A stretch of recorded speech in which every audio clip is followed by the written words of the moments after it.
없이 김철근 개혁신당 사무총장 그리고 장윤미 더불어민주당 법률위원회 부위원장 두 분 나오셨습니다. 어서 오십시오. 안녕하세요. 네, 안녕하십니까. 네, 아유 사건 사고가 이렇게 많을 수가 있어요? 정신이 없어요. 정신이 하나도 없어요. 보도가 자 하나하나 여쭤볼게요.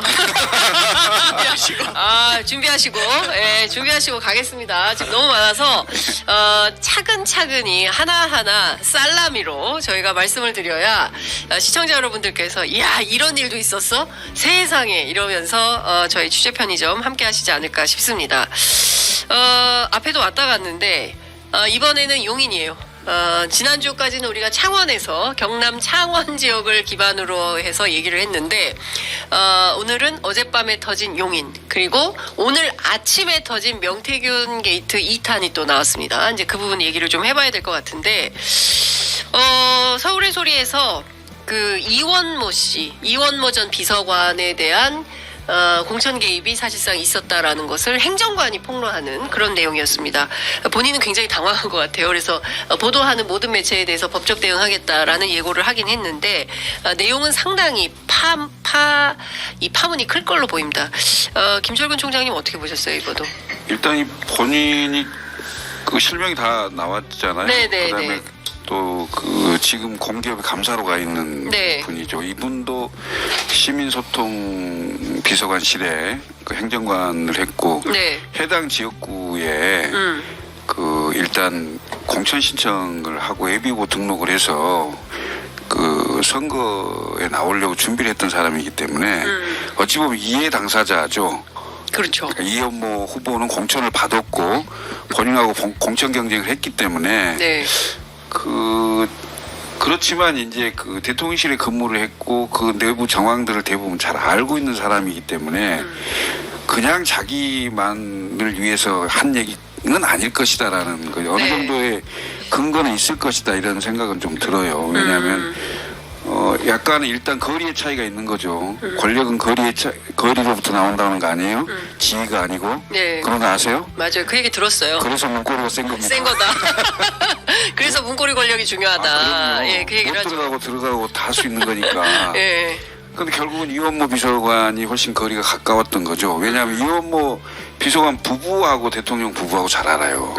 아마 뭐 이원모 비서관이 결혼하는데도 중매에 섰다 뭐 이런 얘기도 있으니까 그럴 정도로 가까운 분들이잖아요. 그럼 결국 거리에서 밀린 게 아니냐 이런 생각이 좀 들 수 있는 그런 그 정황의 얘기들이 나왔다 이렇게 보여집니다.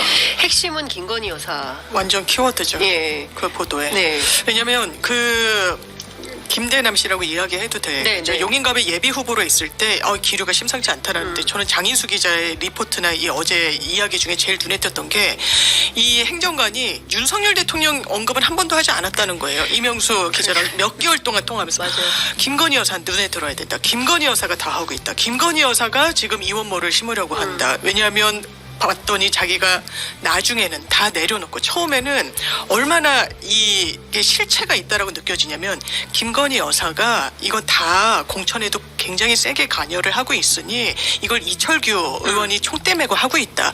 이명수 기자, 너 기자니까 한번 문자 보내봐라. 김건희와 관련해서 가만히 있지 않겠다는 기류들이 있다고. 왜냐하면 본인이 예비 후보 이제 하면서 본선행이 좌절됐거든요.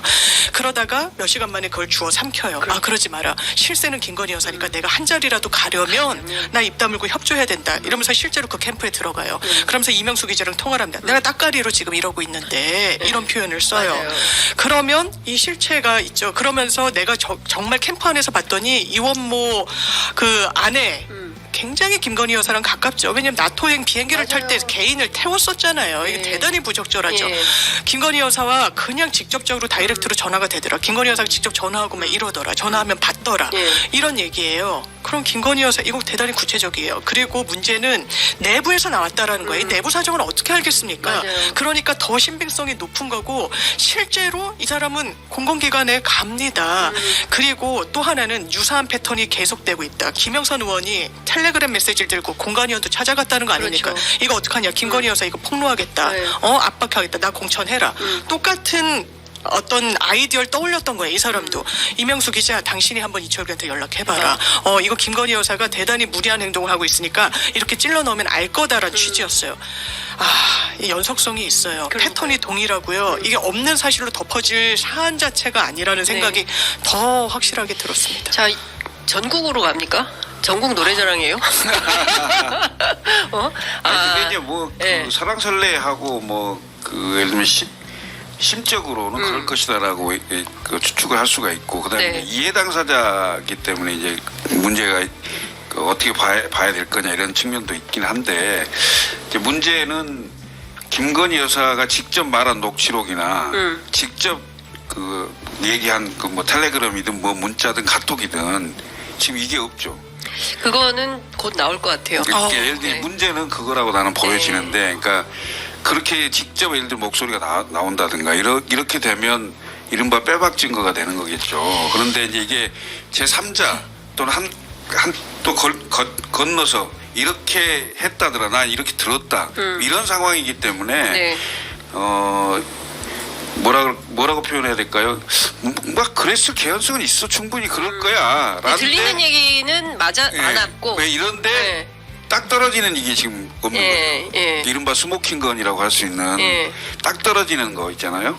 이런 부분이 아직 드러나고 있지 않는 상황이어서 국민들은 더 답답할 거예요, 사실은. 근데 사실 저는 오늘 아침 그 시선집중 김종배 그 선배의 분석이 굉장히 전 예리하다고 생각했는데, 우리가 그동안 어떤 김건희 여사가 직접 보냈거나 김건희 여사의 육성이 담긴 그런 뭐 텔레그램 메시지가 됐든 뭐 음성 파일이 됐든 그게 나와야 스모킹건이다라고 생각을 했는데, 그게 아닌 것 같다. 문제는 지금 빌드업되고 있는 과정에서 벌어지는 수많은 불법들이 여러 군데에서 도처에서 벌어지고 있다면, 이 자체가 완성된 단계로 가면 이 정권은 상당히 버티기가 어려울 거다라는 생각이 저는 개인적으로 들었어요. 그러니까 이게 그 이제 가장 결정적인 건 결국 내부 제보자거든요. 그렇죠. 그러니까 내부 제보자가 증언을 한다든가 자기가 직접 봤다든가 이런 그다음에 내부 제보자가 뭔가 증거를 가지고 나온다든가 이런 건데, 그럴 가능성이 상당히 높아지고 있다라고 보여지는 거예요. 그렇죠. 왜냐하면 일단 그 과거에 우리가 국정농단 사건으로 정권이 무너지고 어떤 과정이 있었는지를 알잖아요. 그러니까 박근혜 대통령 때도 30%는 완전 콘크리트 지지도다. 맞아요. 절대 무너지지 않는 콘크리트 않는다 지지도. 얘기를 했잖아요. 근데 그게 25, 17, 5 이렇게 떨어지거든요. 그게 불과 한 달도 채 안 됩니다. 그 과정에서 박근혜 대통령 사과 있고 그다음에 개헌하자고 개헌도 던지고 다 했잖아요. 결국은 다 받아들이지 않는 상황이 된 건데, 지금 여기저기 이런저런 얘기가 나오고 또 추석 전에 이미 갤럽 조사에 의하면 20%였어요. 근데 그 앞자리가 언제 바뀔지 모르는 상황이잖아요. 이런 상황이 돼서 앞자리가 실제로 바뀌는 상황이 된다. 그러면 그동안 2년 반 정도의 임기 동안 이루어졌던 이런저런 많은 내부 제보가 쏟아질 가능성이 있죠. 그러면 이게 이른바 그 심리적으로 또는 그랬을 것이다 개연성 정도 수준에서 쫙 이게 짜맞춰지는 이게 나올 수가 있다고요. 근데 지금 장윤미 변호사님께서 굉장히 중요한 말씀을 하셨어요. 왜냐하면 패턴의 동일성이거든요. 그러니까 창원에서 벌어진 현상이 용인에서도 그대로 비슷한 상황이 벌어지는 것이고, 이게 창원, 용인뿐만 아니라 뭐 부산, 뭐 광주, 뭐 경기도 어디 뭐 이런 데서 사방팔방에서 유사한 일들이, 사실은 여기도 그랬는데 이렇게 되기 시작하면, 그야말로 제보가 본물처럼 터지기 시작하면 그때는 방어가 되겠는가라는 것이고, 지금 대통령실이 아무런 입장이 없어요. 저는 그것도 희한합니다. 일단 저는 이 빌드업 과정이 자체가 스모킹건이라는 진단에는 너무 동의가 되고요. 지금 패턴이 유사한 게 창원, 용인, 지금 선거를 전국 단위로 치르잖아요. 있어요. 네. 그런데 이게 자당의 경쟁자들이 문제 제기를 하고 있어요. 이 사람들이 누구보다 레이더를 가동하고 공천을 받을 것인지 이런 부분인데 네. 지금 김영선 의원 같은 경우도 그렇고 우상호 의원이 그러던데 어느 누구도 자기가 컷오프가 될지 모른다는 거예요. 의원들도. 그런데 하루 전에 그거를 알고 실제로 그게 현실화되고 대단히 이상한 겁니다. 이른바 이걸 컨판을 위해서 조망하는 누군가가 없으면 그거는 가능하지도 않아요. 더 큰 문제는 거짓말인데 김대남 씨도 이런 식으로 해명하는 거예요. 내가 사실은 이게 적대적인 매체인 거잖아요. 대통령실. 그러니까 거짓 정보를 흘렸다는 거예요. 대단히 이거는 그러니까 용인되지 않는 해명이에요. 왜냐하면 거짓 정보를 흘려서 얻는 이익이 하나도 없어요. 5개월인가 수개월 동안 통화하는 내역을 보면 처음에 경계를 하죠. 네? 막 이러고 통화가 되냐 이러다가 고향을 네. 같이 교집합으로 해서 그때부터 형 동생 하면서 아 나 술 한잔 하고 들어가는 길이야라고 하면서 굉장히 친소 관계가 두텁습니다. 몇 개월 동안 하면서 그게 언론에 리크가 안 됐으니까 신뢰도 있었던 것 같아요. 그래서 이 말 저 말 하는 겁니다. 그러니까 시켰잖아요, 본인이. 근데 이런 사람이 객관적으로 헤아렸을 때, 합리적으로 판단했을 때 창원과 용인에만 머물 것인가라는 문제가 있죠. 왜냐하면 지금 보면은 김대남 씨의 육성에 따르면 거의 김건희 여사가 이 말을 저 말로 옮기고 이 말을 저 말로 옮기는 그러니까요. 과정을 했다라는 예. 건데 거기가 딱 용인과 창원에 갇힐 이유가 하나도 없는 거죠. 이거는 저는 시간 문제라고 봐요. 왜냐하면 피해자가 있잖아요. 그렇죠. 그리고 이렇게 공개를 할 그리고 대통령을 더 엄호할 그런 동인이 없습니다. 다음 공천 대통령이 하지 않잖아요. 그렇다면 이거는 깨끗이 빨리 해명을 하는 게 정답일 텐데 그 선택은 하지 않을 겁니다. 지금 보면 실명이 등장했어요. 이철규. 예. 친윤계 핵심 의원이고 이분이 공관위원이었어요. 근데 사실 정치권에는 소문이 많았습니다. 예? 이철규 의원이 뭘 하고 있다더라. 이철규 의원에 의해서 뭐가 어떻게 됐다더라. 뭐 이런 소문은 많았지만 저희들이 사실은 확인을 못했기 때문에 보도는 못했는데 오늘 이제 김대남 씨가 이렇게 얘기를 해준 거죠. 실제로는 내부자들이 이런 거래를 하고 있어. 내부자 거래는 이런 식이야라고 사실상 폭로를 해준 건데 사실 김철근 총장님도 많이 알고 계시죠? 많이 알죠. 다 알고 계시네요. 아니 다 얘기해. 오늘 작심하고 다 폭로하세요. 뭘 폭로를 해요? 기왕에 이렇게 된 거 다 폭로해. 뭘 더 이상 여기서 뭘 하겠어요. 아니 근데 이게 네. 다 들은 얘기라. 그러니까 새롭지가 않은 거예요. 그러니까 들은 얘기라 이것을 제가 방송이나 이런 데서 이렇게 카더라 할 수는 없잖아요. 네. 예, 내가 직접 봤거나 뭐 내가 이렇게 이러면서 그래도 뭐 한마디라도 버틸 수가 있을 텐데 거의 대부분 이래서 뭐 어떻게 하더라 뭐 했다더라 뭐 이런 거라서 그 카더라 할 수는 없잖아요. 그렇죠. 예. 네. 근데 이제 이게 그런 일이 있었어라고 생각을 했는데 김대남이 딱 이렇게 네. 얘기를 해주면 맞는 얘기네. 그렇지. 확인이 역시. 확인이 되는 거죠. 확인이 되는 거죠. 김대남으로부터 우리가 확인을 받은 거다. 우리가 그동안 설로만 알고 있었던 내용들이 실제로는 여사 파워가 제일 세고 여사 라인이 중요하고. 제가 매번 방송에 나와서 얘기했잖아요. 그러니까. 예. 예. 제2부속실을 만들지 않는 건 국민을 속이는 거다. 국민 사기친 겁니다. 예? 체코 언론처럼 얘기하시네. 무슨 얘기냐면 네. 그 얘기 내가 매번 했잖아요. 네. 대통령실을 공유한 겁니다. 정확히 말하면. 네. 예? 그럼 대통령실을 공유하면 대통령실에 있는 근무하시는 분들이 누구한테 보고를 하면 더 일이 잘 되는지 해보면 누가 더 알지. 추진력이 있는 건지 알 거 아닙니까? 누가 더 추진력이 그러면 그분들이 어디에 줄 서겠어요? 그렇겠죠. 예. 네. 그러면 어떻게 되겠습니까? 이런 게 네. 팩트 하나하나가 구체적으로 국민들에게 밝혀지면 이건 문제가 심각한 상황이 되는 거죠. 아니 이미 근데 심각해졌어. 이것도 네. 그러니까 그래서 우리가 V1, V0, 뭐 V2 V2 이런 얘기를 하잖아요. 네. 원래 V밖에 없는 겁니다. 그렇지. 네. 예? 그런데 제가 아침에 이제 장인수 기자 오셨는데 이 김대남 씨하고 통화 과정에서 윤석열 대통령은 한 번도 언급이 안 됐다는 거예요. 너무 오로지 놀라워요. 김건희 여사 눈치만 보고 김건희 여사에게 잘 보여야 그래야 내가 공천이 보장된다. 이런 생각을 하고 있었다. 그러니까 그 자체로 이분의 머릿속에는 오로지 김건희 여사만 보이고 그러니까 대통령은 김건희 여사인 거예요. 그리고 윤 대통령은 사실상 부수적인 존재처럼 이렇게 대통령실 행정관이 그 정도면 뭐 비서관이나 이런 사람들 다 똑같이 수석 이런 사람들 어떻게 도대체 운영이 어떻게 되는 건지 저는 대통령실 운영이 예? 그러니까 설명이 하나도 안 되는데 예. 그 키워드로 김건희 여사를 넣으면 설명이 되는 거예요. 이 사실상 난장판. 제가 말씀드렸잖아요. 네. 지위로부터 권력이 나오는 게 아니고 문고리 거리로부터 권력이 나온다고. 그러면은 박근혜 정권 시즌 2가 되는 거예요. 아니 제가 그 말씀 드리잖아요. 그러니까. 지금 그러니까 내가 무슨 뭐 명백한 팩트나 이게 딱 내가 들은 게 증거를 가지고 있다면 내가 말씀 정확히 드리겠는데 네. 그 유사한 게 다 나오고 있잖아요. 예. 이게 다들 참 문제가 심각한 거죠. 거예요. 근데 제가 올 하반기 내년 상반기를 얘기하고 이런 게 다 이런 게 녹아 있는 얘기죠. 사실은. 그 오늘 아침에 또 벼락 같은 보도가 하나 나왔습니다. 김영선 의원이 사실은 그 JTBC 보도에 대해서 6,300만 원 명태균 씨에게 주었다는 그 6,300만 원은 선거 과정에서 쓴 돈 그냥 썼다 그래서 꾼 돈 갚은 거야라고 해명을 했는데 그게 아니었어요. 실제로 명태균 씨에게 전달된 김영선 전 의원 세비가 총 9,600만 원이고 그리고 본인이 나하고 약속한 건 2분의 1. 네? 반땅이야. 뭐 이렇게 얘기한 셈이에요 지금. 네. 근데 국회의원 세비를 이게 매관매직 아닙니까? 완전 매관매직이고요. 네? 정치자금법 위반에 아마 해당할 거고요. 네. 사실상은 업과 이 비용과 모든 급여를 반으로 나누기까지로 묵시적으로 이야기를 하고서 자기들끼리 약속을 하고서 선거에 나왔다. 그러면 거기 유권자들은 김영선을 뽑은 거니까 명태균을 뽑은 겁니까? 그래서 누구는 사기도 되지 않겠냐고 이야기를 하는 변호사도 네. 있던데. 사기다.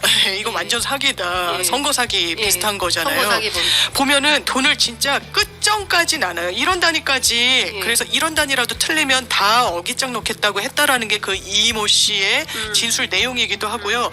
실제로 그런 흔적이 있는 게 5천 원까지 나눠요. 그러니까 10,000원을 가르면 5천 원인 거잖아요.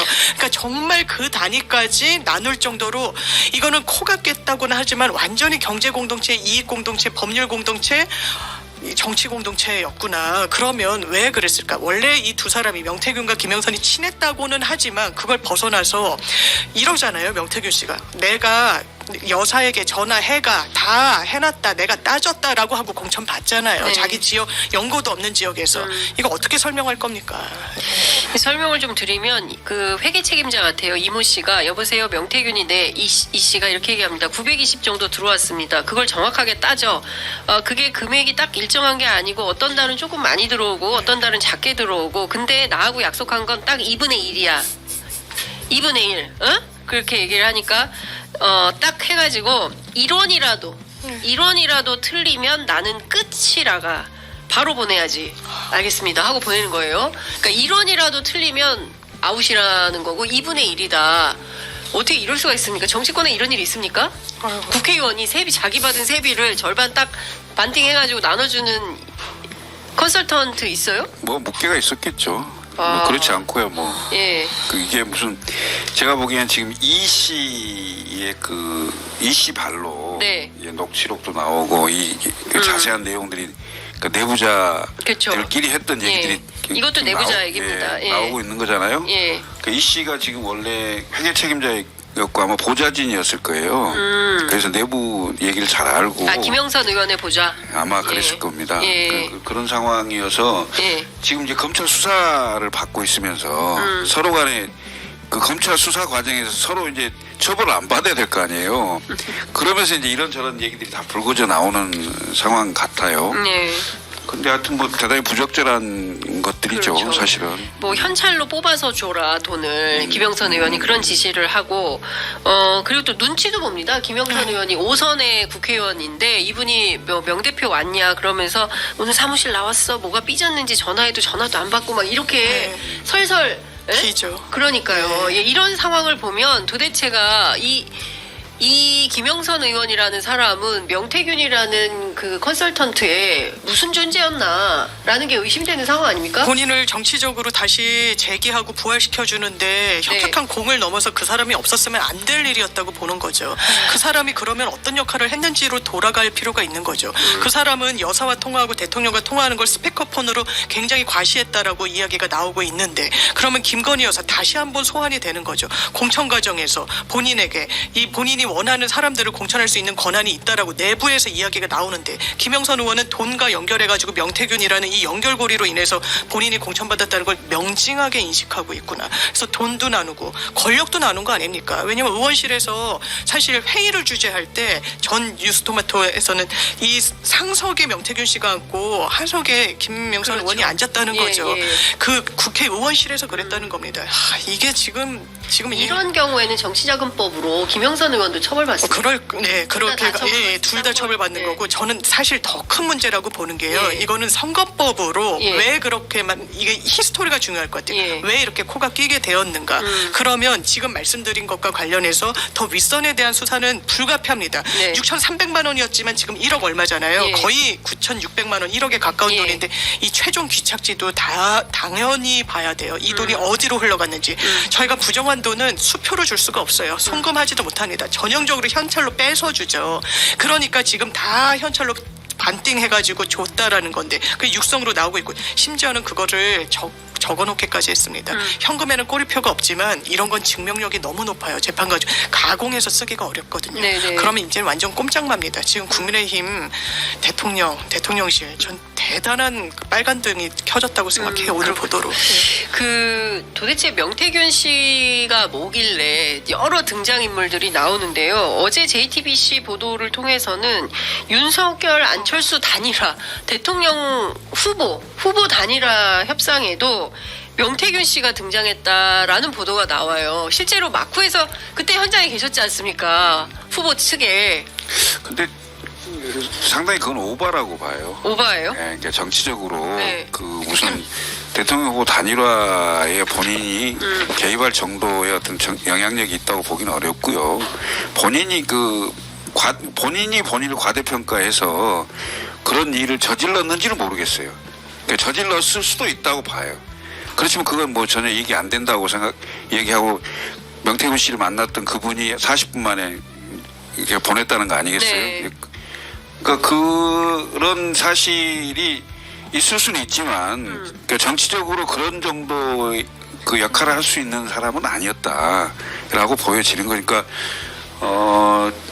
꽤 유명하신 분들을 많이 알죠. 네. 그런데 이제 그분들에게 필요한 예를 들면 여러 정보들 뭐 이런 얘기들을 좀 나눠주고 뭐 그렇게 해서 좀 가까워지고 뭐 이런 건 있을 수 있겠으나 정치적으로 무슨 후보 단일화를 뭐 본인이 거간을 해서 한다? 네. 뭐 이건 완전 오바죠. 그러니까 명태균 스스로의 오바다. 저는 오바라고 봐요. 왜냐하면 그게 근데 본인은 또 자기가 그 과대포장 과시욕? 뭐 그렇게 생각을 하고 내가 뭐 그렇게 할 수 있겠다 이럴 수도 있을 수 있어요. 뭐 그렇지만 객관적으로 그분이 그런 정도까지 할 수 있는 그런 거간하고 단일화를 끌어낼 수 있는 그런 역할을 할 수 있는 그런 정도는 아니다라고 보여지는 거죠. 근데 이분이 김종인 위원장하고도 가깝고 또 이준석 대표하고도 가깝다고 하고 또 그 여권의 국민의힘의 영남의 중진 뭐 제2모 의원하고도 매우 가깝다고 하고 그분이 사실은 그 명태균 씨를 정치권에 사실상 뭐 등장시켰다 이런 소문도 있습니다. 그러니까 여권에 상당히 많이 영향력을 미치는 일정 정도의 보수의 책사다. 그건 너무 포장이 좀 과한가요? 네. 아니 그렇게 따지면 경남 노사모 출신이니까. 경남 노사모 출신이에요? 그러면 친노겠네요. 그러니까 그 출신이나 이런 걸 보고 이렇게 하기는 단정 짓기는 쉽지가 않고. 그러니까 보수 책사 이름은 윤여준 장관이 생각해요. 상당히 정치권에 많은 인사들하고 그 교류를 했던 사람은 맞습니다. 네. 맞고 그다음에 정치권의 그 정보에 굉장히 밝고 그래서 그런데 이렇게 정보 유통을 하는데 상당히 많은 역할을 한 건 맞아요. 네, 그건 맞는 것 같아요. 근데 명태균에 대한 평가를 종합하면 그 보도 내용에 따르면 김종인 위원장은 엄청 정치 구력이 있는데 데이터를 명태균이 가져오면 그걸로 판을 짰다라고 그렇죠. 하고, 그리고 신성범 의원님 같은 경우에도 이 지역의 유력 인사라고 해서 만나봤더니 스탠다드하지 않은 길을 걸어온 그런 어떤 한계나 제약도 있지만 상당히 인사이트가 있었다는 취지로 이야기를 하고 평가를 해요. 지금 정치권의 가교 역할을 했다라는 아주 여권의 중진 의원도 거론이 되고 있는데 좋게 볼만한 이런 판단의 포인트들이 저는 있었을 거라고 생각해요. 아주 그냥 단순 브로커로 폄훼하기에는 뭔가 네. 반짝반짝하는 면이 분명히 있었을 것이다. 명태균이. 예, 네. 그리고 JTBC 단독 보도에서도 최진석 당시 안철수 캠프의 선대위원장이에요. 예. 아무나 만나지 않습니다. 만나는 것 자체가 구설이 될 수도 있어서 그럼 누가 만남을 역할을 했는 것인가도 전 밝혀야 된다고 보고요. 한번 만나봤더니 그냥 뻥쟁이들아 이런 취지로 그냥 가름하고 나갈 건 아니에요. 네. 그리고 명태균 씨는 누구의 명을 받아서 갔을 것인가. 그 당시에 캠프 분위기는 단일화가 막 무르익은 상황은 아니었다는 거예요. 부정적인 기류도 많았고. 그런데 어느 단위에서는 논의를 했던 거고 혼자 갔겠습니까? 아무것도 없는데 내가 봤더니 단일화돼야 이긴다 해서 가진 않았을 거 아니에요. 누가 시켜서 갔는지 정확하게 답변해야 될 겁니다. 여론조사에 굉장히 능합니다. 여론조사 네. 그 기관을 자기가 한 거예요? 여론조사 기관도 가지고 있고 TNR. 그다음에 그 여론조사 기관에 예. 전 대표가 김영선 의원이 있고 이어서 받아서 그 대표를 했죠. 그래서 그게 김영선 PNR 리서치예요. 김영선 의원하고는 그 비즈니스도 같이 했고 네. 굉장히 가까운 건 맞습니다. 이제 상당히. 정치적으로 먼저 그 뭐 이해관계가 엮였다 이런 건 아니고 그 예. 전부터 비즈니스를 같이 했을 정도니까 굉장히 가까웠던 건 맞습니다. 맞고 네. 그다음에 그 명태균 씨가 그 여론조사 기법이 상당히 조금 그 이른바 인사이트가 있다면 있을 수가 있어요. 네. 그러니까 예를 들면 그 휴일을 끼워서 여론조사를 하는 게 누구한테 유리하고 그러니까 요일 변수를 그런 변수를 진보와 보수가 어느 게 유리할지 네. 지역별로 그런 것도 좀 상당히 좀 능하고 뭐 그런 건 있어요. 그렇구나. 그 이것 좀 여쭤볼게요. 7불사에서 네. 홍매화는 왜 심은 겁니까? 홍매화 심은 사람도 국회의원 됐잖아. 국회의원 되려고 홍매화 심은 거예요? 아니 그러니까 7불사에 가서 홍매화 심으면 국회의원 돼요? 기념수로 심고 왔겠죠. 기념수? 근데 그냥 기념수라고 하긴 제가 그래서 물어봤어요. 지금 절 다녀오니까 네. 절에서 식수를 하는 건 발복의 의미가 당연히 있다. 네, 발복의 의미가 있는데 예. 제가 이게 새벽 4시인가 심은 거. 새벽 4시. 예, 심은 이거를 거잖아요. 명태균 씨가 공개했어요. 그러니까 그 4시가 그 새벽 예불? 아니죠. 그 이준석 그 대표가 예. 김영선 전 의원을 만나고 다음날 일정 때문에 서울로 올라와야 될 시간이에요. 예. 그래서 나왔는데 네. 온 김에 뭐 네. 이게 하나 심고 가라 뭐 이렇게 해서 누가 심으라고 했어요? 아마 명태균 씨가. 명태균 씨가? 그러지 않았어요. 정확치는 않아요. 내가 보기에는 스님이 그랬을 수도 있고 주지 스님이. 네, 그랬을 수도 있고. 그 홍매화가 어디서 났어요? 그런데 그 새벽에? 그 절에 있었겠죠. 심으려고 뒀던? 아니 들고 갔다고 보는 게 맞을 것 같고 전 주지스님 몰래 한 게 아니냐라고 얘기하시는 분이 계시더라고요. 주지 스님 몰래 심은 거 아니냐 뒤켠 한켠에. 왜 주지 스님 몰래 홍매화를? 그러니까 허락받고 해야 되는데 그러면 또 뭐 이렇게 복잡해지고 빨리 심고 가야 되니까 이제 그런 명태균 거- 씨가. 그런 발복의 의미는 있는데 왜 심었다고 보는 전 당연히 발복이 그때 뭐 선거 한복판이었잖아요. 예. 의원은 돼야 되겠다. 그리고 국회 입성을 해야 되고 개혁신당 이제 어떻게 될지 막 이제 변수가 많고 불안한데 그래서 저는 젊은 정치인들은 그런데 대단히 이제 기탁을 많이 하는구나라는 인상을 좀 세게 받았고 새벽에 근데 삽질을 하는 거잖아요. 그러니까 그렇죠. 한마디로 그러니까 예. 명태균 씨가 약간 저격하듯이 이 새벽에 뭐 하는 거냐라고 예. 했는데 이게 단순히 정말 명태균 씨가 홍매화를 줘서 심었다면 그 사진을 올리면서 너네 이러면서 약간 겁박 느낌이 있잖아요. 그렇죠. 내가 알고 있는 게 많아. 이 사진도 뭐 이런 맥락으로 보여서 심상치 않아 보이죠. 그리고 이준석 대표한테 좋아 보이지는 않습니다. 아니 뭐 그게 뭐 겁박하고 말 일도 없고요. 예. 왜냐하면 그때 당시 그 얘기를 계속 제가 하지만은 예를 들어서 그게 정확하게 딱 떨어지는 뭐가 있었다면 개혁신당 입장에서 가만히 있겠어요? 그거 당연히 깠겠지. 그런데 네.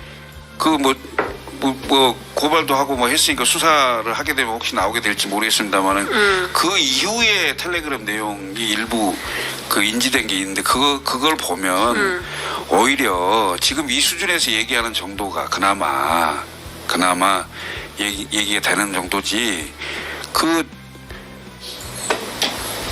발을 빼는 듯한 네. 뭐 그런 내용들이 일부 있었다는 얘기도 있어요. 그러니까 그래서 완성도가 떨어진다 이런 얘기를 하는 거지. 뭘 발을 빼요? 예, 그러니까 여사가 발을 빼는 듯한 그런 내용도 있었다고 해요. 그러니까 그래서 완성도가 떨어진다고 얘기하는 거지. 이게 무슨 뭐 이준석 대표나 개혁신당이 그거 뭐라고 여사를 우리가 감쌀 이유도 윤석열 정부에 대해서 단 일도 감쌀 이유가 하나도 없어요. 아니 근데 감쌀 이유가 하나도 없다고 하는데 실제로는 김건희 여사나 이 문제에 대해서 약간 그 이준석 의원의 태도가 기존에 있는 공격성이 적극적으로 드러나는 것은 아니다. 아니 적극적으로 드러날 이유가 없는 게 내용 자체가 그렇다니까. 근데 지금 그러니까 나온 내용은 상당히 심각하지 않습니까? 전혀. 그러니까 그 내용으로 보면 텔레그램 내용 그 이후 걸로 봐도 내가 지금 잠깐 얘기를 하잖아요. 심각했다면 가만히 있지 않죠. 가만히 있지 않죠. 그러니까 완성도가 떨어지고 이게 얘기를 해봐야 그러면 명태균 씨 관련돼서 그렇게 심각하지 않은데 지금 온 나라가 난리가 난 겁니까? 아니 그러니까 명태균 지금 김영선하고 관계라든지 이런 문제들에 대해서는 지금 공천 개입이 일단 상식적으로 좀 이해가 안 되잖아요. 그러니까 그런 지점에 대해서는 당연히 의혹을 제기하고 말을 할 수 있죠. 그렇지만 2월 29일 김영선이 뭐 우리가 할 테니 뭐 개혁신당 1번을 주라 3번을 달라 이렇게 얘기했다 다 거절하고 얘기가 안 되는 상황이었다 이거죠. 그런데 자꾸 이걸 개혁신당을 끌어들여서 마치 개혁신당으로 인해서 흐름 자체를 김건희 여사와 국민의힘의 공천 문제인데 마치 개혁신당 니네는 왜 이래 이렇게 들어오는 것 자체가 별로 적절치 않다 이 말이에요. 그런데 일단 그러니까 제가 총장님 말씀을 이해하기로는 뭔가 이준석 대표가 더 봤구나 텔레그램 메시지를. 그러면 그 내용이 뭔지는 밝히는 건 전 정치인의 책무라는 생각이 일단 좀 들고요. 왜냐면 이게 너무 이준석의 컬러를 안 맞아서 그래요. 본인이 당대표 되자마자 김영선 의원은 원래도 그렇게 호감도가 높거나 정치력이 높다고 판단되는 사람이 아니었죠. 약간 좀 권력에 되게 권력욕이 있고 이런 좀 평가가 야박한 분이었는데 화력에 부활하는데 이준석 대표가 그냥 공천장을 주네. 그리고 이 선거를 치르는 데 있어서도 대단히 부적절하죠. 1번 줄 거야, 3번 줄 거야. 거기에 대해서 저는 김웅 의원의 표현이 딱 맞다고 생각하는데 중고구매하러 내려간 거예요. 중고거래하러. 아니면 그 바쁜 와중에 거기까지 갈 필요가 없거든요. 살 마음이 어쨌든 없다고 볼 수는 없는 것 같습니다. 왜냐하면 내용을 봐야 되니까. 근데 내용을 안 보고 판단할 수는 없잖아요. 만날 정도. 왜냐하면 노선 의원이고 그다음에 그때 그쪽 당에서 공천이 위험한 상황이었고 그다음에 뭔가 폭로할 내용이 있다 제보가 있다는데 당연히 가야죠. 당사자가 와서 보라는데 그걸 아니 안 근데 갑니까? 사실 그 보고 나서 그걸 가지고 3월 1일 날 와서 금태섭 후보 그 현장에 나 있었다니까 그러니까 나도. 그 개소식 2층에서 회의를 했다는 거잖아요. 그 현장에 계셨다는 거고 총장님이. 있었죠. 그래서 다 같이 검토해서 김영선 검토하고 1번을 말 것도 없어요. 그러니까 내가 어제 저녁에 본인이 거기 가서 내용을 받아보니 내용이 별 아니어서 키를 했는데 하고 얘기를 해주면 당연히 잘했다. 뭐 당연히 받을 수 없는 거 아니냐 이렇게 한 거죠. 근데 김용남 의원에 김용남 의원하고 좀 다른데 버전이 조금 차이가 김용남 의원도 그 현장에 있었는데 버전이 좀 차이가 있는 것 같아요. 김용남도 있고 상의를 했다, 회의를 했다. 있었고 누가 다 같이 결정한 거다. 김종인 위원장도 이따가 바로 갔다면서요. 얼마 있다 가셨고 다른 분 다 있었지. 그러니까 이게 김종인 위원장 개인의 결정이라기보다는 개혁신당 이준석 대표가 가서 이러이러한 내용을 가지고 왔는데 어떻게 생각하는지 의견을 물어서 본인들의 의견을 얘기했다라는 게 김용남 의원의 사실상 부정을 하고 가져온 거예요 이 대표가.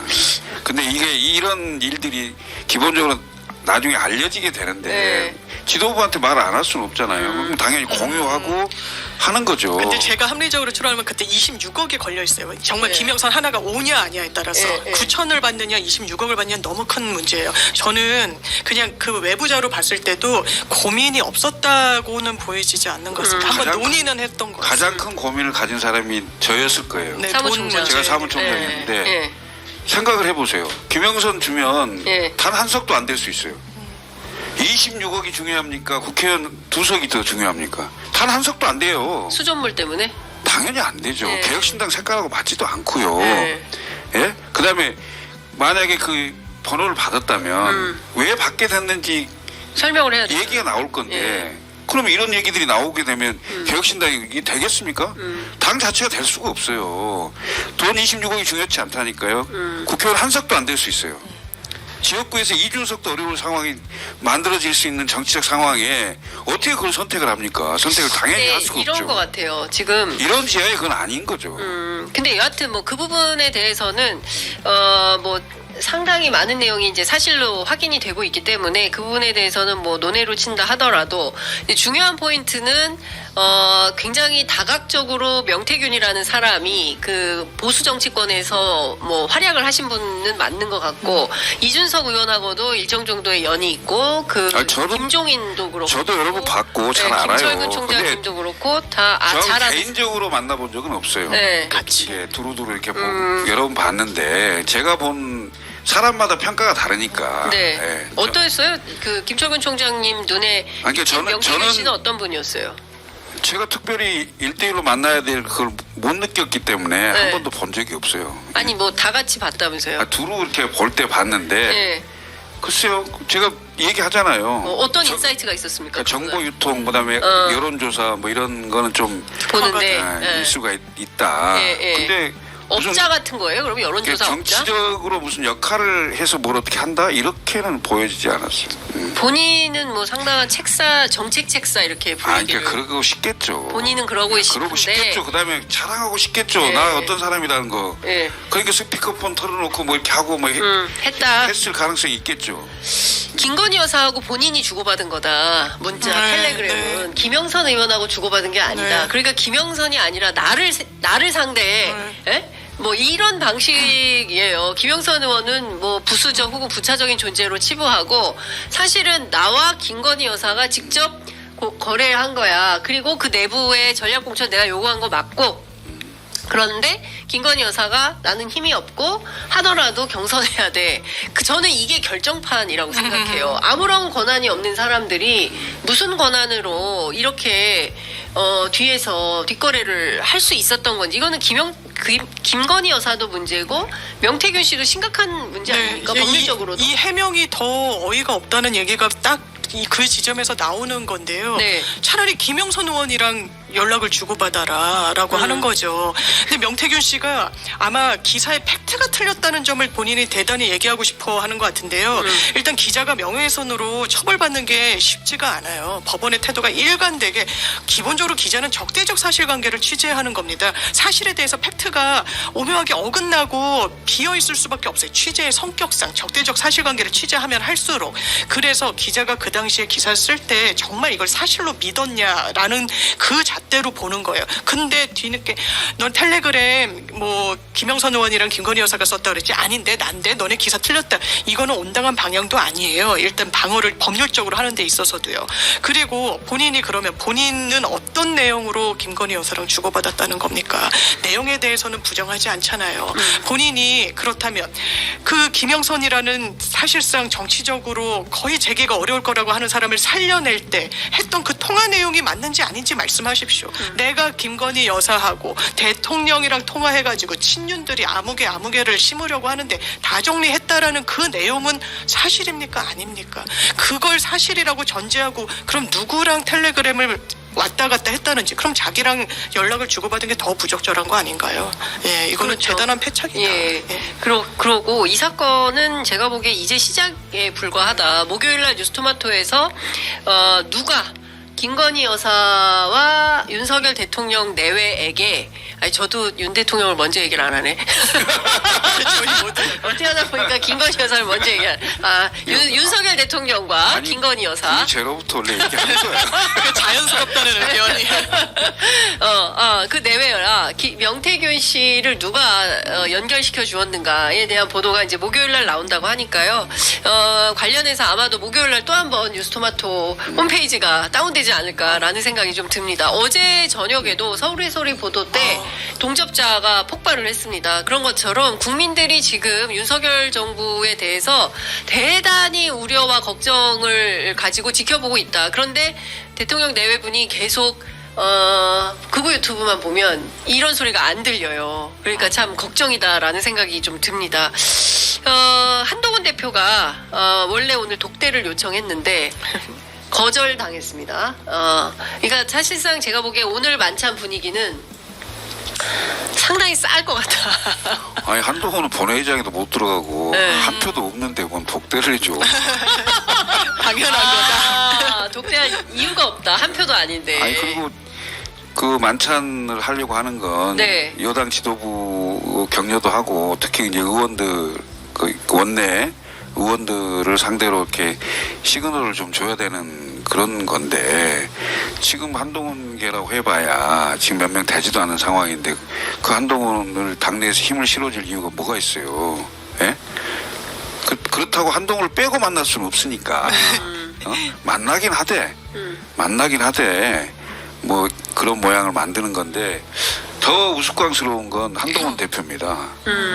만나기도 전에 나 따로 만나게 해줘.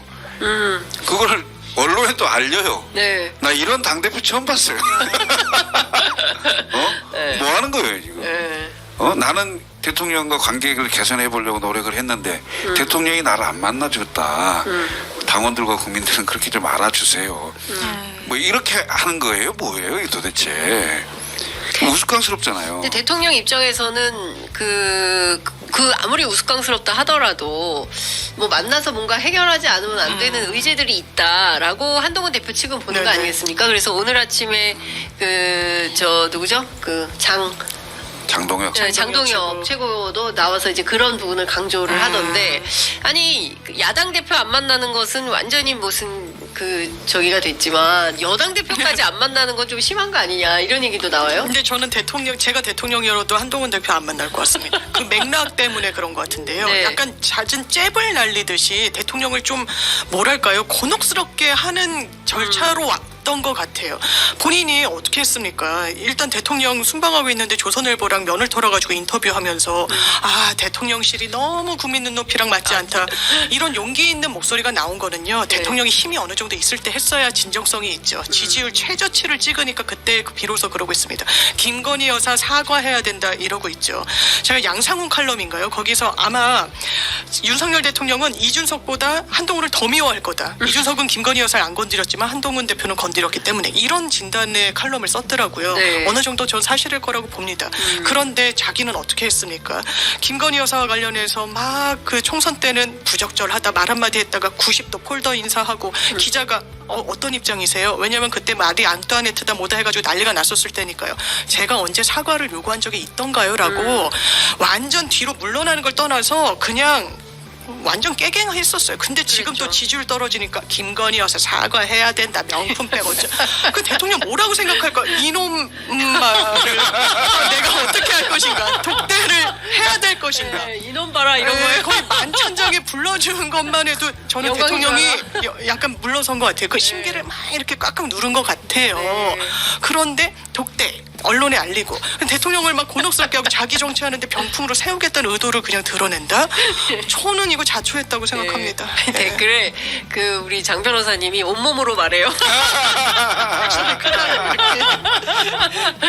그런데 진짜 한동훈 대표가 미운 털이 확실히 박힌 것 같아요. 김건희 여사가 멀찌감치해서 목례 정도만 하고 악수도 안 하더라고요. 완전히 V제로 눈에서 멀어졌다. 예, 그러니까 셋이 사실은 운명 공동체다. 정치적 공동체이기 때문에 셋이 절대로 갈라서지 않을 거다라는 검찰 출신 정치인들의 예측이 우세했는데 아닌 것 같아요. 근데 이제 결정적으로 어떻게 될지는 뭐 더 봐야 되겠습니다만 저는 한동훈 대표는 정치적으로 단명할 가능성이 높아요. 네, 그러니까 롱런하기 쉽지 않다. 예. 왜냐하면 자기 정치적 터전이 없어요. 그다음에 자기 색깔을 가지고 국민들을 대하는 게 없어요. 그러니까 그 국민들이 봤을 때 정치인의 말이 가슴으로 좀 느껴져야 되는데 머리로 계산된 말만 나온다는 게 보여요. 그다음에 여당 그러니까 여당 대표의 숙명은 선거에 이겨야 됩니다. 선거에 이겨야 그 선거 때문에 다른 사람이 붙어 있어요. 네. 그래서 세력이 형성이 됩니다. 근데 선거에 이기질 못하는 여당 대표는 한순간에 날아갑니다. 누구도 지켜주지 않아요. 왜? 여당 대표가 대통령한테 각을 세울 수도 또 각을 세웠을 때 그걸 지키려면은 그만한 힘이 있어야 되는데 그 힘은 결국 선거 승리로부터 오는 힘이거든요. 역대 여당 대표 중에 가장 힘이 셌던 사람이 박근혜입니다. 이명박 대통령 시절에 여당 내 야당 역할이라고 할 정도로 힘이 셌고 그러면서도 버텼죠. 그 이유는 뭐예요? 결국 선거의 여왕이었어요. 박근혜가 네. 지휘한 선거는 다 이겼어요.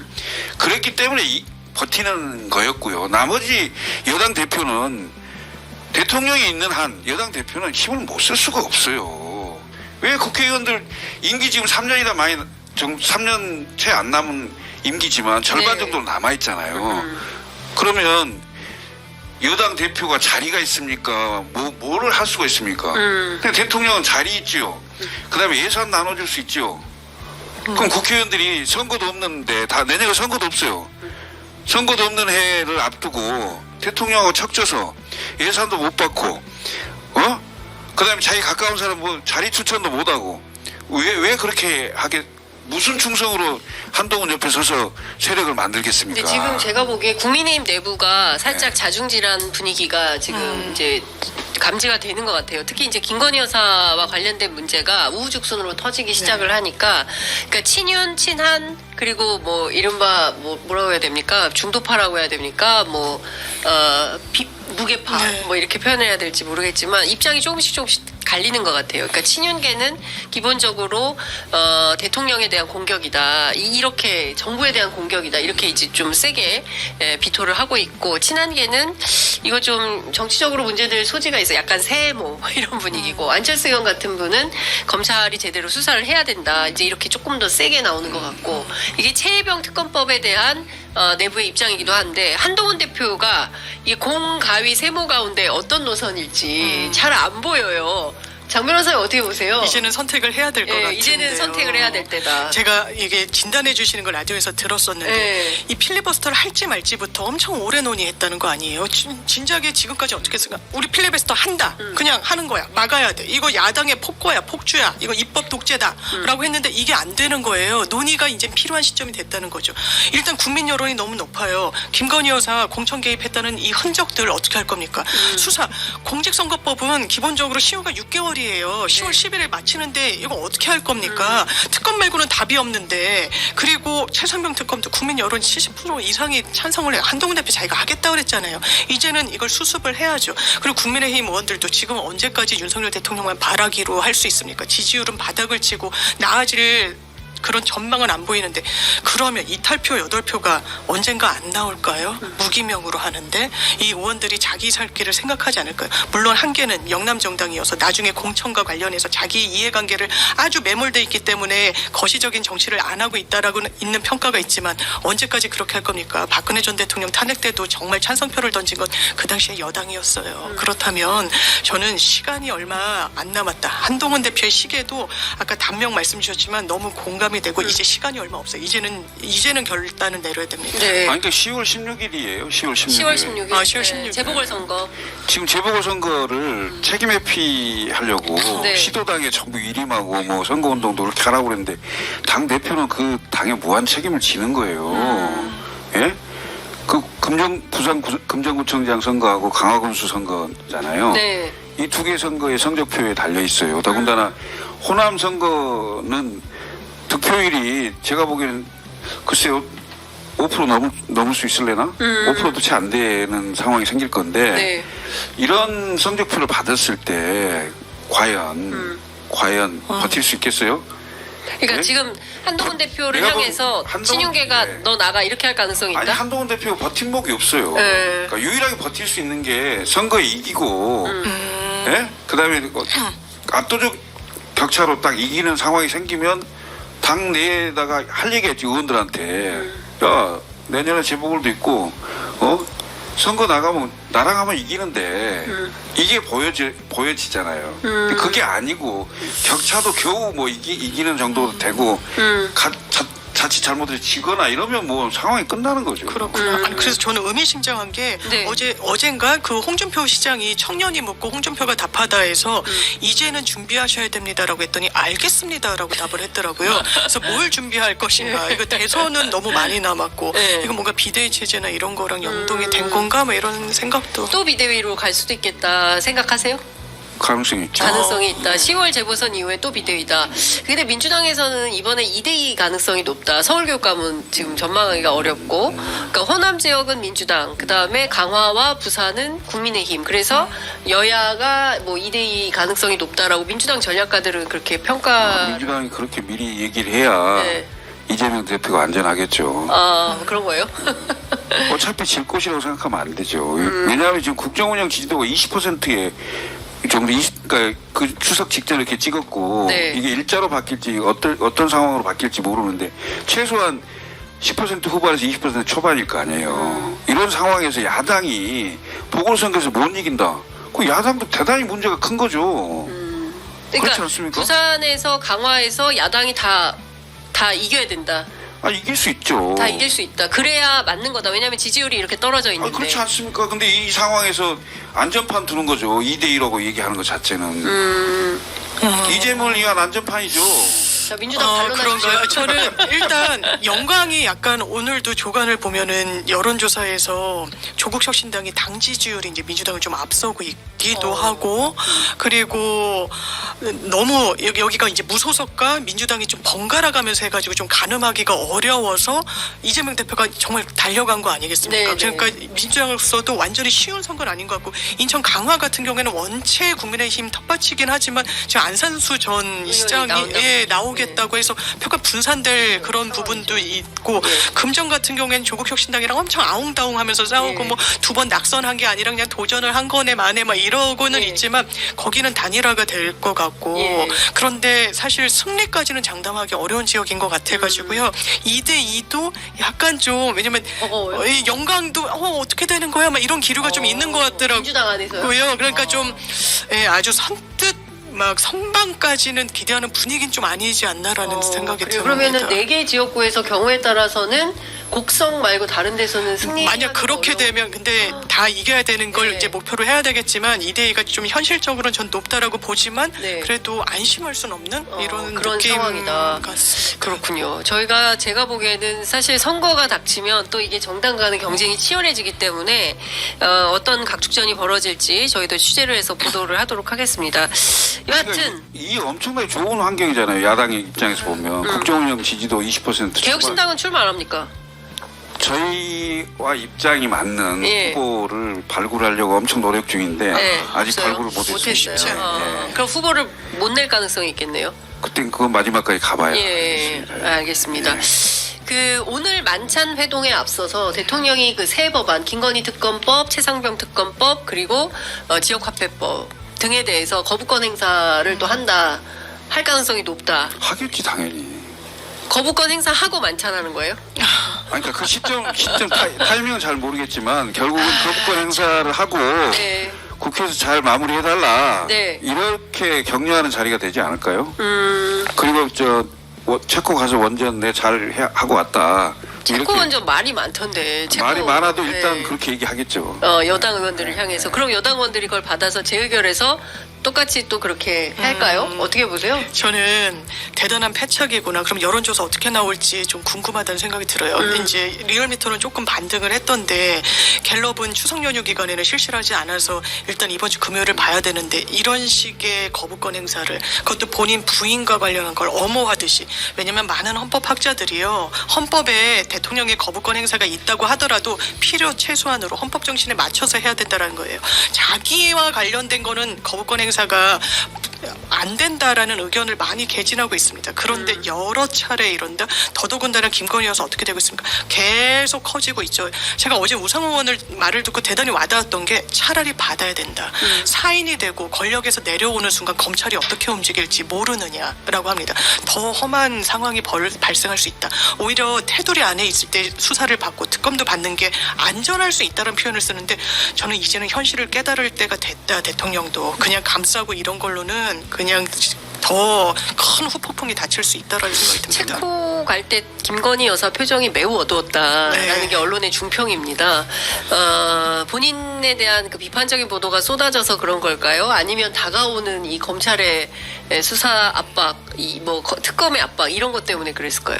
등산할 때는 올라갈 때보다 네. 하산할 때가 훨씬 위험하거든요. 그렇죠. 네, 지금 네. 반환점을 돌아가서 네. 임기를 안전하게 어떻게 마칠 건가. 왜 부인의 특검법도 들어있습니다. 부인의 특검법. 네. 이게 사실은 본인과 부인 네, 관련된 특검이 네, 제일 네. 중요한 상황입니다. 그러니까 최혜병 특검법은 사실상 윤 대통령 본인의 그 직권남용 혐의와 관련된 수사 내용이 담겨져 있는 거고요. 김건희 특검법은 최근에 있었던 공천 개입까지도 수사 범위에 포함이 되어 있기 때문에 그 부분에 대해서 사실상 본인과 배우자와 관련된 것을 특히 최상병은 벌써 세 번째, 그렇죠? 네 번째 네. 거부권을 행사를 하는 거거든요. 같은 법안을 네 번씩이나, 그것도 본인과 관계된 법안을 네 번씩이나 거부권을 행사한다는 게 과연 상식에 부합한 거냐, 공정한 거냐, 차라리 깨끗하게 털고 가라라는 네, 게 이제 네. 장윤미 변호사님의 조언인데 과연 그대로 시행을 할지 그거는 좀 지켜봐야 될 것 같다라는 생각이 좀 듭니다. 입이 아파요. 이제는 이런 부분들에 대해서 그만 얘기하고 싶다. 특검 수사 결과에 대해서 브리핑 나오면 그 내용에 대해서 좀 보도하는 그런 매체가 되고 싶다라는 생각이 좀 들고요. 끝으로 제가 한 분씩께 여쭤볼게요. 지금 이제 시작에 불과한데 뉴스토마토에서 보도가 더 세게 나올 가능성이 높고요. 그리고 서울의 소리도 이제 연속 보도, 시리즈 보도 하겠다는 거고 JTBC 뭐 여러 또 보수 언론들도 좀 움직이기 시작하겠죠. 이런 언론 보도가 계속 나오게 되면 대통령실의 변화 가능성이 있다고 보십니까? 없다고 봅니다. 네? 없다고 봅니다. 없어요? 어떤 변화가 있겠습니까?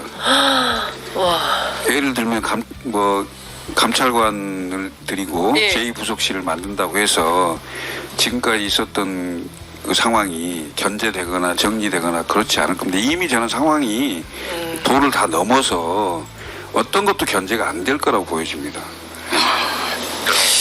그럼 어떻게 네? 그럼 어떻게 해요? 헌법과 법률에 따라 헌법과 법률에 따라서 탄핵 절차를 국가를 운영해야죠. 그냥 객관적으로 진단해 봤을 때 아마 본인들의 정치적 살길을 모색하기 위해서 전환돼야 된다라는 인식을 할 때가 지금은 아닌 것 같고 올 거예요. 그런데 과연 전환 방향 선회를 할 수 있을 것인가? 전 능력이 없어서 기대하기 어렵다고 생각합니다. 진작에 할 수 있었으면요 했을 거라는 생각이 들어요. 근데 저희가 기대가 그래도 없진 않았죠. 이 이슈가 터졌을 때 그래도 그러지 않았을까? 총선에서 졌을 때 그래도 바뀌지 않았을까? 전혀 바뀌지 않았습니다. 오히려 당당했죠. 그러면서 저는 대단히 놀랐어요. 역사가 우리 정부를 평가해 줄 것이다라고 하더라고요. 역사가 어떻게 평가할지 이미 저는 국민들이 채점표에 채점을 하고 계시는데 그걸 모르고 있다. 역사적 평가는 이미 내려졌다. 바뀌지 않으면 그거는 정말 정치적 사망의 길이지만 이걸 방향 선환을 할 능력이 있는지 의문이다.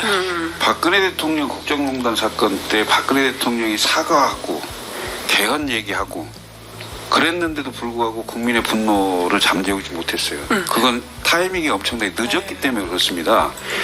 그러니까 정치인은 항상 국민보다 최소한 반걸음 이상 어떤 얘기했을 땐 상상을 초월하는 얘기를 해줘야 돼요. 국민들의 기대를 훨씬 뛰어넘는 발언과 행동을 해줘야 국민들이 수용을 하고 저렇게까지 이렇게 할 수 있는 건데 지금 윤석열 정부가 하는 걸 보면 전혀 그럴 개연성이 없어요. 뒤따라오지도 못할 겁니다.